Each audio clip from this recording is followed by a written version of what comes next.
ನಮಸ್ತೆ, ನಿಮ್ಮ ಹೆಸರೇನು? ನಂದಿನಿ ಮೇಡಮ್. ಓ, ನೀವೇನ ನಂದಿನಿ? ನಮ್ಮಮ್ಮ ಹೇಳಿದರೆ ನಂದಿನಿ ಹಾಲೇ ತಗೋಬಾ ಅಂತ. ನಿಮ್ ಹತ್ರ 1 ಲೀಟರ್ ಹಾಲು ಸಿಗ್ಬೋದಾ? ಓ, ಯಾಕೆ ಸ್ಟಾಕ್ ಇಲ್ವಾ? ಖಾಲಿ ಆಗಿದ್ಯಾ?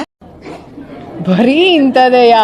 ಎಲ್ಲಿಯವ್ರು ನೀವು? ಬೆಂಗಳೂರವ್ರೆ ಮೇಡಮ್. ದರ್ಶನ್ ಅವ್ರದ್ದು ಮತ್ತೆ ನಿಮ್ಮ ಲೈಫಲ್ಲಿ ನಡೆದಿದ್ದು ಒಂದು ವಿಚಾರನ ನೀವು ಶೇರ್ ಮಾಡ್ಕೋಬೇಕು ಅಂತ ಹೇಳ್ತಿದ್ರಿ. ಹೌದು ಮೇಡಮ್. ಅದೇನು ಅಂತ ಹೇಳ್ತೀರಾ? ಅಯ್ಯೋ ಬಕಾಸುರ ನನ್ನ ಮಕ್ಳ ಇಡೀ ಫ್ಯಾಮಿಲಿ ಕಿತ್ಕೊಂಡು ತಿಂತಾ ಇದೀರಲ್ಲ. ನನಗೆ ಅತ್ಯಾಚಾರ ನಡೆದಿತ್ತು. ನಾನು ಕೆಲ್ಸಕ್ಕೆ ಹೋಗೋ ಜಾಗದಲ್ಲಿ ಇಬ್ರು ನಂಗೆ ಅತ್ಯಾಚಾರ ಮಾಡಿದ್ರು. ಆ ಕೋಳಿ ಹೆಂಗ? ಯಾವ ಕೋಳಿ? ಅದಕ್ಕೆ ಒಳಗೋಯ್ತಲ್ಲ ಆ ಕೋಳಿ ಹೆಂಗು.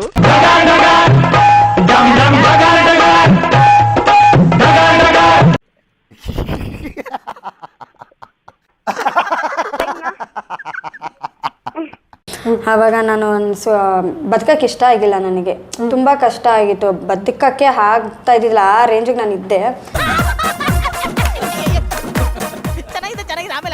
ಇದೇ ತರ ಮಸಾಲೆ ತುಂಬಿಕೊಂಡು ಆವಾಗ ನನ್ನ ರಕ್ಷಣೆ ಮಾಡಿದ್ದು ಎಲ್ಲ ಮಾಡಿದ್ದು ಡಿ ಬಾಸೆ. ಯಾಕಂದ್ರೆ ನಾನು ಸೂಸೈಡ್ ಮಾಡ್ಕೊಳ್ಳೋಕೆ ಮೈಸೂರು ಹೈವೇ ರೋಡ್ ಸೂಸೈಡ್ ಮಾಡ್ಕೊಳ್ಳೋ ನಾನು ಇಬ್ಬರು ಮಕ್ಕಳನ್ನ ಕರ್ಕೊಂಡು ನಾನು ಅಲ್ಲೇ ಹೋಗಿದ್ದು. ಅಬ್ಬಬ್ಬ, ನಿನ್ ವಯಸ್ಸೆಷ್ಟು? 36, 40 ಆದ್ರೂ ಒಳ್ಳೆ ಆಪಲ್ ಇದ್ದಂಗಿದ್ಯಾ. ಯಾಕಂದ್ರೆ ಮೈಸೂರು ಬಿಟ್ರೆ ನಂಗೆ ಬೇರೆ ಜಾಗ ಗೊತ್ತಿಲ್ಲ. ನನಗೆ ಗೊತ್ತಿರೋ ಜಾಗದೊಂದು ಅಲ್ಲೇ ಸಾಯ್ಬೇಕು ಅಂತಾನೆ ನಾನು ಹೋಗಿದ್ದು. ಆವಾಗ ನನ್ನ ರಕ್ಷಣೆ ಮಾಡಿದ ದರ್ಶನ್ ಅವರೇ. ನಾನು ಮಖ ನೋಡಿದ್ರೆ ಹೇಳ್ಬಿಡ್ತೀನಿ ಎಷ್ಟು ಲೈಕ್ಸ್ ಆಗಿದೆ, ಎಷ್ಟು ಕಮೆಂಟ್ಸ್ ಬಂದಿದೆ, ಮತ್ತೆ ಎಷ್ಟು ಸಬ್ಸ್ಕ್ರೈಬ್ ಆಗಿದೆ ಅಂತ. ನಾನು ಸಾಯಕ್ಕೆ ಹೋಗೋ ರೋಡಿಂದ ಎದುರುಗಡೆ ರೋಡಲ್ಲಿ ಅವ್ರು ಬರ್ತಿದ್ದಾರೆ, ಮುಂದ್ಗಡೆ ರೋಡಲ್ಲಿ ನಾನು ಹೋಗ್ತಾ ಇದ್ದೀನಿ. ಅವಾಗ ಬಂದು ನನ್ನ ರಕ್ಷಣೆ ಮಾಡಿದ್ದೆ ಅವರೇ. ಏನು ಹೇಳಕ್ಕೂ ಒಂದಿದೆ ಬಾಯಿದೆ ಅಂತ ಏನ್ ಬೇಕಾದೇನು ಬೇಡದ? ಸತ್ಯ ಹೇಳ್ರಿ, ಜನಗಳಿಗೆ ಗೊತ್ತಾಗ್ಲಿ. ಹೆಂಗ್ ಗೊತ್ತಾಯ್ತು ನೀವು ಸಾಯಕ್ಕೆ ಹೋಗ್ತಾ ಇದ್ದೀರಾ ಅಂತ? ಯಾಕಂದ್ರೆ ನಾನು ಅಳ್ತಾ ಹೋಗ್ತಿದ್ದೆ. ಸೂಸೈಡ್ ಮಾಡ್ಕೋತೀಯಲ್ಲ ಆ ಜಾಗಕ್ಕೆ ಹೋಗ್ತಾ ಇದ್ದೆ ನಾನು. ಅವ್ರೇನಕ್ಕೆ ಆ ಜಾಗಕ್ಕೆ ಬಂದಿದ್ರು?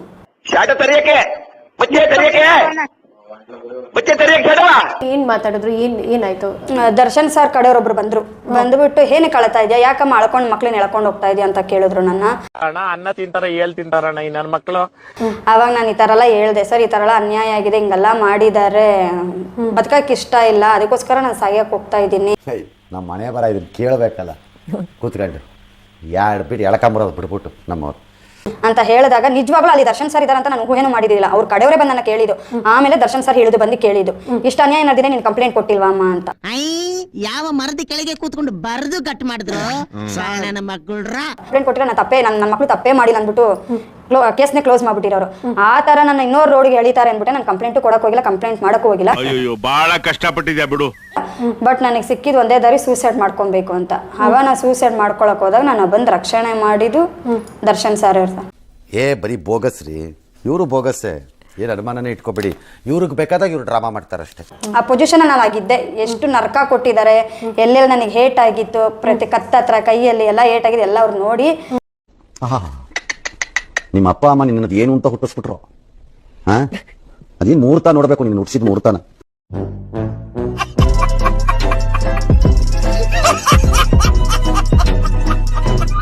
ಆಮೇಲೆ ಅವರೇ ನನ್ನ ಕರ್ಕೊಂಬಂದು ಬೆಂಗಳೂರಲ್ಲಿ ಬಿಟ್ಟು ನನ್ನ ಕೈಯಲ್ಲಿ 15,000 ರೂಪಾಯಿ ಕೊಟ್ಟು ಹುಷಾರಾಗಿ ಮನೆಗೆ ಹೋಗಮ್ಮ ಅಂತ ಹೇಳಿ ಅವ್ರ ಜೊತೆಲಿ ಒಬ್ರು ನನ್ನ ಕಳಿಸಿ ಮನೆ ಗಂಟ ಡ್ರಾಪ್ ಮಾಡಿದ್ದಾರೆ. ಊರ್ ಸುಬ್ಬಿ ಸಾಕ್ ಹೋಗೆ ನಿನ್ ದೊಂಬರಾಟ. ಹಾಗೆ ಹೋಗ್ತಾ ಇನ್ನೂ 4 ಮನೆ ಮುಂದೆ ಕುಣಿದ್ ಬಿಟ್ಟು ಹೋಗು. ಹೇಳ್ತೀರಾ ಅವ್ರ ಬಗ್ಗೆ? ಅವ್ರು ಕೊಲೆ ಮಾಡಿಲ್ಲ ಮೇಡಮ್. ಆ ಕೊಲೆ ಮಾಡೋದಾಗಿದ್ರೆ ನಮ್ಮನ್ನ ಯಾಕೆ ಮೇಡಮ್ ರಕ್ಷಣೆ ಮಾಡ್ಬೇಕಾಗಿತ್ತು? ನಾನು ನನ್ನ ಮಕ್ಳು ಇವತ್ತು ಬದುಕ್ತಿದೀವಿ ಅಂದ್ರೆ ಅದು ಅವ್ರು ಹಾಕಿರೋ ಭಿಕ್ಷೆನೆ.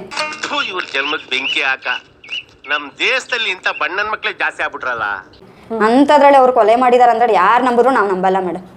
ಕೊಲೆ ಎಲ್ಲ ಮಾಡಿರಲ್ಲ, ವಾರ್ನಿಂಗ್ ಮಾಡಿದ್ದಾರೆ, ಕರ್ದಿ ಬೈದಿದ್ದಾರೆ, ಹೊಡೆದಿದ್ದಾರೆ, ಅದೆಲ್ಲ ನಿಜ ಇರ್ಬೋದು. ಸರ್ ನಿಮ್ಗೆ ಗೊತ್ತಿಲ್ಲ ಸರ್, ಇವಳು ಎಂತ ಡಿಂಗ್ರಿ ಬಿಲ್ಲಿ ಅಂತ. ತರ್ಲೆ ನನ್ ಮಗ ಪಿಕ್ಚರ್ ಅಲ್ಲಿ ರತಿ ವಿಜ್ಞಾನ ಪುಸ್ತಕ ಇಟ್ಕೊಂಡು ಪಂಪ್ ಸೆಟ್ ಇಂದ ಒಬ್ಳು ಆಚೆ ಬರ್ತಾಳಲ್ಲ, ಅವಳು ತಂಗಿ ಸರ್ ಇವಳು.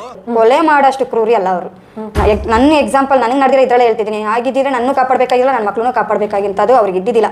ನೋಡಮ್ಮ, ಈ ಪ್ರಪಂಚದಲ್ಲಿ ತುಂಬಾ ಒಳ್ಳೆ ವ್ಯಕ್ತಿಗಳು, ದೊಡ್ಡ ವ್ಯಕ್ತಿಗಳು ಅನ್ಸ್ಕೊಂಡಿರ್ತಾರಲ್ಲ, ಅವರಲ್ಲೂ ಮಹಾನ್ ಕಚಡ ಲೋಪಗಳು ಇರ್ತಾರೆ. ಆದ್ರೆ ಈ ಪ್ರಪಂಚಕ್ಕೆ ಗೊತ್ತೇ ಆಗಲ್ಲ.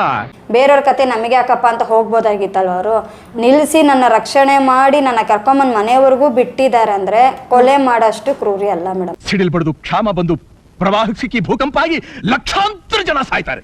ನಿಮಗೇನು ಆಗ್ಲಿಲ್ವಲ್ಲ? ಅದೇ ಬೇಜಾರಾಯ್ತು.